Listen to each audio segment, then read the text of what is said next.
satellite provider. You can also get reliable forecasts from the Weather Channel through this radio station or newspaper. For continuing coverage of Hurricane Earl, stay with the Weather Channel, the Hurricane Authority. Now your local on the 8s. Currently, the temperature is 71 degrees under fair skies.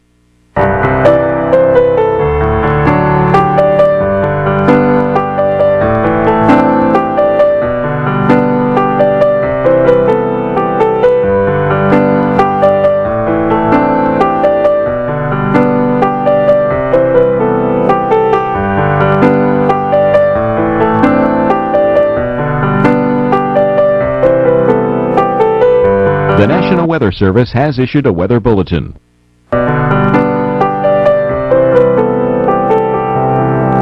Our local Doppler radar.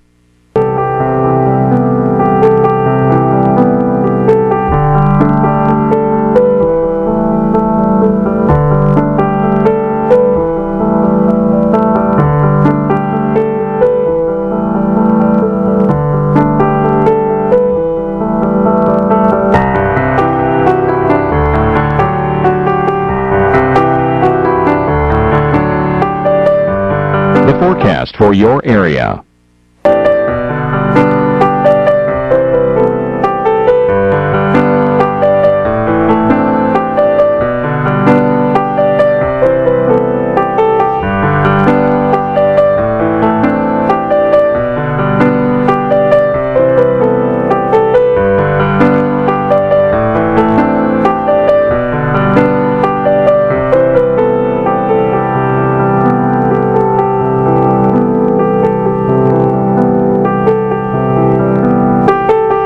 Your extended forecast.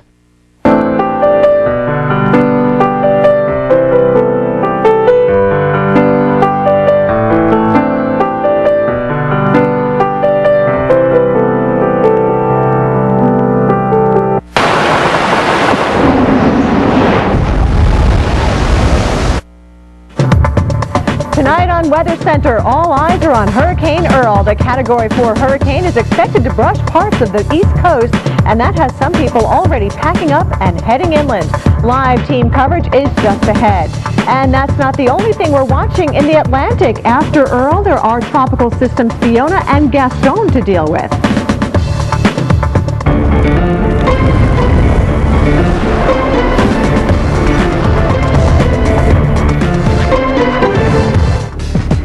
We are closely monitoring and tracking Earl, a major hurricane headed towards the Atlantic coast. Welcome into Weather Center, everyone. I'm Kelly Cass. Well, Earl could bring impacts from North Carolina all the way up to Maine, which means millions of people could be affected, especially as we head toward the Labor Day weekend.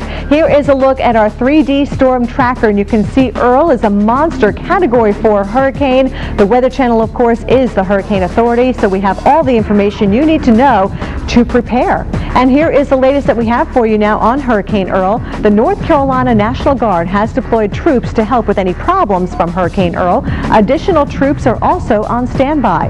Now, a mandatory evacuation order has been issued for Cape Hatteras, and that includes residents and tourists. States of emergency have already been declared in North Carolina, Virginia, as well as Maryland. Already, hurricane advisories have been posted from North Carolina all the way up to Massachusetts. We have a team of meteorologists covering this hurricane up and down the East Coast. We want to begin tonight with storm tracker Jim Cantori, who spent Wednesday in the Outer Banks of North Carolina.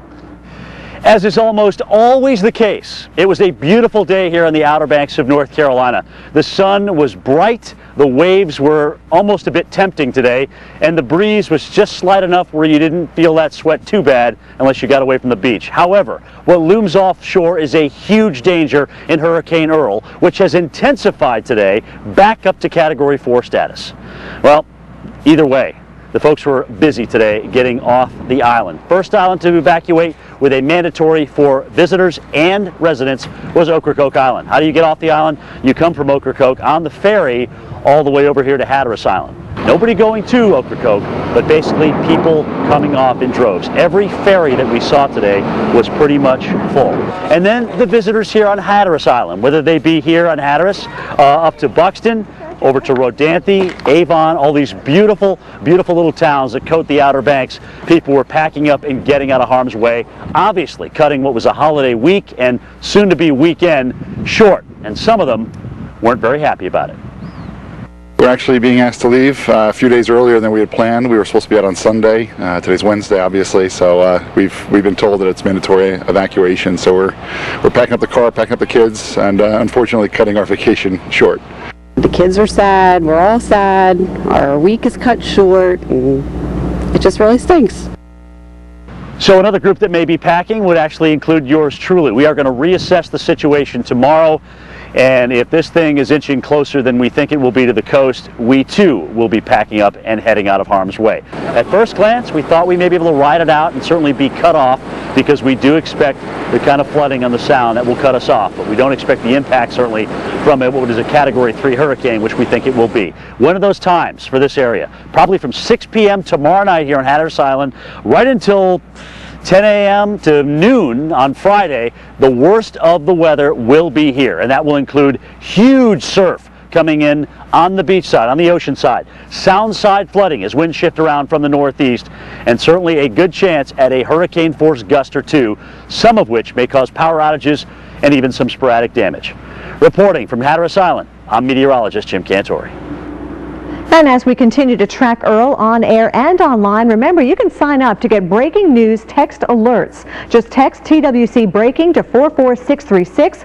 Standard text messaging fees do apply. All right, let's get you the very latest information now on Hurricane Earl, which is a huge hurricane, by the way. So even if it's not a direct hit, we're going to be feeling the impacts from this one as early as tomorrow. Right now, the center of circulation is only about 520 miles to the south-southeast of Cape Hatteras, North Carolina. It's moving north-northwest at about 18 miles an hour. It did pick up a little bit of speed from the last advisory, and oh, by the way, it picked up some wind speed as well, now up to 140 mile an hour winds right within that eye wall surrounding the center of this hurricane. So the pressure has dropped to 932 millibars, and as you can see, this system is going to continue to move toward the north-northwest and eventually make that hard right as it approaches the mid-Atlantic coast and heads out towards Cape Cod and of course Newfoundland after that. But as you can see, it's still going to be a pretty strong system to contend with. We're talking by Thursday evening as we start to see some of those outer rain bands affect the Outer Banks of North Carolina. The winds with this system still around 125 miles an hour, so still a major hurricane.